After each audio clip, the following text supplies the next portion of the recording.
ब्रह्मचर्य इस शब्द को भले आप न जानते हो, पर आपने इसे कभी न कभी संत महात्माओं द्वारा जरूर सुना होगा। इसे अंग्रेजी में सेलिब्रेसी, वर्जिनिटी, सिंगलनेस भी कहा गया है। ब्रह्मचर्य पर यूट्यूब, फेसबुक इत्यादि सोशल मीडिया पर अनेक बातें कही गई है, जैसे कि अविवाहित रहना ही ब्रह्मचर्य है, या फिर एक नारी ब्रह्मचारी भी कहा गया है, अथवा काम वासना को न भोगना ही ब्रह्मचर्य कहा गया है।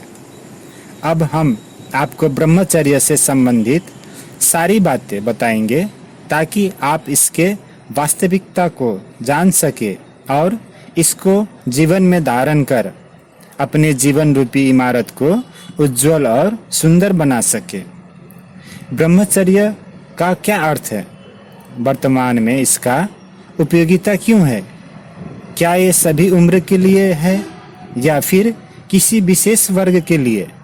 ये सब बात जानने के लिए इस वीडियो को अंत तक देखें।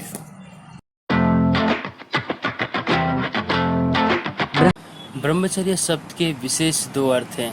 पहला, ब्रह्मचर्य दो शब्द ब्रह्म और चर्य से बना है। ब्रह्म का अर्थ परमात्मा, चर्य का अर्थ विचरना, अर्थात परमात्मा में विचरना, सदा उसी का ध्यान करना ही ब्रह्मचर्य कहलाता है।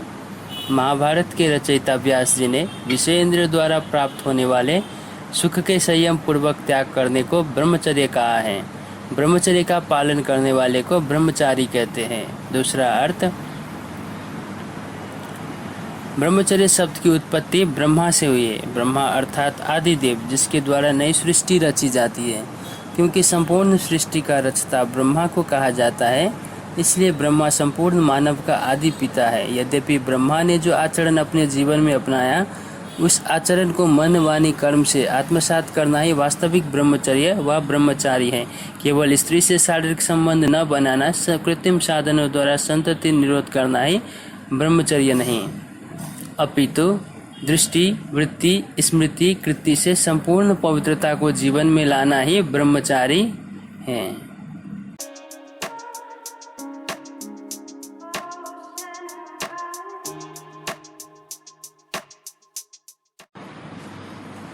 क्या ब्रह्मचर्य वर्तमान समय की आवश्यकता है? यदि हाँ, तो क्यों, कैसे?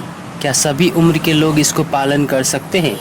इसकी पालना से आखिर हमारे व्यक्तित्व में, हमारे जीवन में, समाज में, देश में, विश्व में क्या असर पड़ सकता है?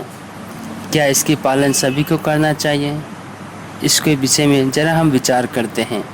यह भारत जो कभी देवभूमि थी, जिसको आज तक सोने की चिड़िया कहकर याद किया जाता है, जहाँ पवित्रता, शांति, सद्भाव, एकता थी, जहाँ सुख चैन की मधुर मुरली बजती थी, एक धर्म, एक राज्य, एक मत, एक भाषा की नींव पर जो सृष्टि बनी थी, जिसको आज भी हम राम राज्य, कृष्णपुरी, वैकुंठ के नामों से याद करते हैं। क्या आपने कभी इस पर विचार किया कि वह स्वर्णिम संसार कहाँ खो गया? कहाँ खो गया वह पल जब बालक अपनी माँ की लोरी सुनकर सोता था, जहाँ शेर और बकरी एक ही घाट में पानी पिया करते थे? वह पल आखिर कहाँ खो गया? आज के समय को यदि देखा जाए तो सारा विश्व ही दुख दर्द की अग्नि में जल रहा है। आज के मानव को खाने को भोजन नहीं मिलता, पीने को स्वस्थ पानी नहीं मिलता, तन बीमारी का घर बनता जा रहा है। रहने को घर नहीं, आजीविका के लिए नौकरी नहीं, दिन रात कठिन परिश्रम करने के बाद मुश्किल से 2 वक्त की रोटी का इंतजाम होता है। आखिर ऐसा परिस्थिति क्यों?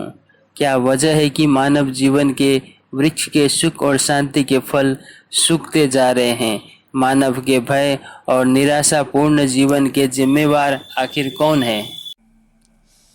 ब्रह्मचर्य ईश्वरीय वरदान है, साधना का नींव है, बुढ़ापा से मुक्ति और अकाले मृत्यु से बचने का संजीवनी है, कर्मों में सफलता का मूल मंत्र है और संबंधों में मिठासता का स्रोत है। ब्रह्मचर्य रूपी व्रत को पालन करने वाले मनुष्य के चेहरे में तेज, होठों में दिव्य मुस्कान, नैनों में रूहानियत, कर्मों में अथकता, वाणी में मधुरता और असंभव को संभव करने की अद्भुत शक्ति होती है। जिसने इस राज को जाना वह राजयुक्त हो गए और जीवन के अनेक क्षेत्र में सफलता को पाया है। इतिहास के पन्नों में ऐसे कई विद्वान, दार्शनिक, वैज्ञानिक, समाज सुधारक, राजनीतिक हुए हैं जिसने इस ब्रह्मचर्य रूपी अमृत का पान किया है और आज भी लोग उन्हें महान व्यक्तित्व के रूप में देखा जाता है और बहुत ही आदर से उनको याद किया जाता है। भारत के मिट्टी से ऐसे अनेक महान पुरुषों ने जन्म लिया है जिसने इस ब्रह्मचर्य को आत्मसात कर स्वयं को विश्व के सामने श्रेष्ठ उदाहरण के रूप में प्रस्तुत किया है। आज भी उनका जीवन लाखों के लिए प्रेरणादायी है।